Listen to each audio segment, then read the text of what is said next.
ಪ್ರಿಯ ವೀಕ್ಷಕರೇ, ನಾನು doctor PK Praveen Babu, Ayurveda ಮತ್ತು ನಾಭಿ ಚಿಕಿತ್ಸಾ ತಜ್ಞರು, ಉತ್ತಮ ಬಡಾವಣೆ, ಚಿತ್ರದುರ್ಗ ರೋಡ್, ದಾವಣಗೆರೆ.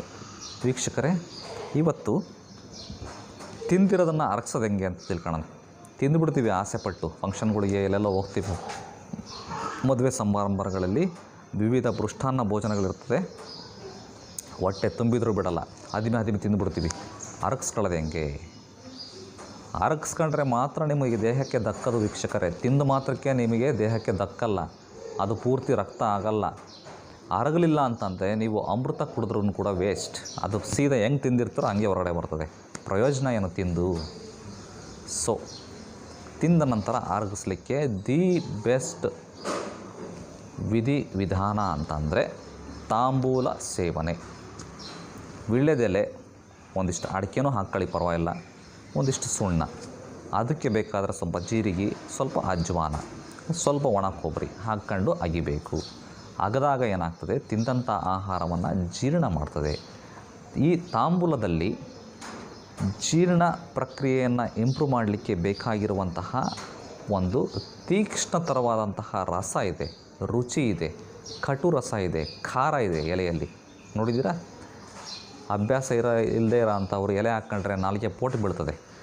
ಖಾರದ ಅಂಶವನ್ನು ತಿನ್ನೋದ್ರಿಂದ, ಜೀರಿಗೆಯನ್ನು ಹಾಕ್ಕೊಂಡು ತಿನ್ನೋದ್ರಿಂದ, ಅಜ್ವಾನವನ್ನು ಹಾಕ್ಕೊಂಡು ತಿನ್ನೋದ್ರಿಂದ ಪಚನ ಕ್ರಿಯೆ ಇಂಪ್ರೂವ್ ಆಗ್ತದೆ. ತಿಂದಂಥದ್ದು ಜೀರ್ಣ ಆಗ್ತದೆ. ಜೀರ್ಣ ಆದಮೇಲೆ ರಕ್ತಕ್ಕೆ ಸೇರ್ತದೆ, ರಕ್ತಕ್ಕೆ ಸೇರಿ ದೇಹಕ್ಕೆ ಸಲ್ಲುತ್ತದೆ. ತಿಂದಿದ್ದು ಸಾರ್ಥಕ. ಬೆಳಗ್ಗೆನೂ ಹಾಕ್ಕೊಳ್ಳಿ, ಸಾಯಂಕಾಲನೂ ಹಾಕ್ಕೊಳ್ಳಿ, ಇಲ್ಲ ಅಟ್ಲೀಸ್ಟ್ ರಾತ್ರಿ ಅಂತೂ ಹಾಕ್ಕೊಂಡು ಮಲಗಲೇಬೇಕು. ಯಾಕೆ? ರಾತ್ರಿ ಸಮಯದ ಆಹಾರ ಜೀರ್ಣ ಆಗೋದು ಭಾಳ ನಿಧಾನ. ಯಾಕೆ? ವಾತಾವರಣದಲ್ಲಿ ಸೂರ್ಯ ಇರಲ್ಲ.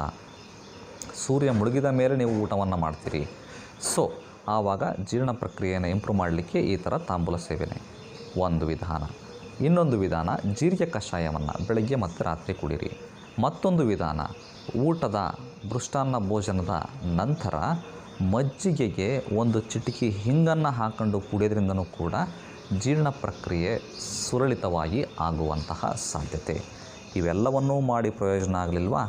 ಇದಕ್ಕೆ ಅಂತಲೇ ಹಲವಾರು ಟ್ಯಾಬ್ಲೆಟ್ಗಳು ಆಯುರ್ವೇದದಲ್ಲಿ ಲಭ್ಯ, ಚೂರ್ಣಗಳು ಲಭ್ಯ, ಕಷಾಯಗಳು ಲಭ್ಯ. ಅವುಗಳ ಮೊರೆ ಹೋಗಬೇಕಾಗ್ತದೆ. ಹೋಗೋದು ಬಿಡೋದು ನಿಮ್ಮ ನಿರ್ಧಾರಕ್ಕೆ ಬಿಟ್ಟಂತಹ ವಿಚಾರ. ಗೊತ್ತಾಯಿತು? ಮುಂದಿನ ಸಂಚಿಕೆಯಲ್ಲಿ ಮತ್ತೆ ಭೇಟಿಯಾಗೋಣ. ಧನ್ಯವಾದಗಳು ವೀಕ್ಷಕರೇ. ಜೀರಿಗೆ ಕಷಾಯ ಹೇಗೆ ಮಾಡ್ತಾರೆ?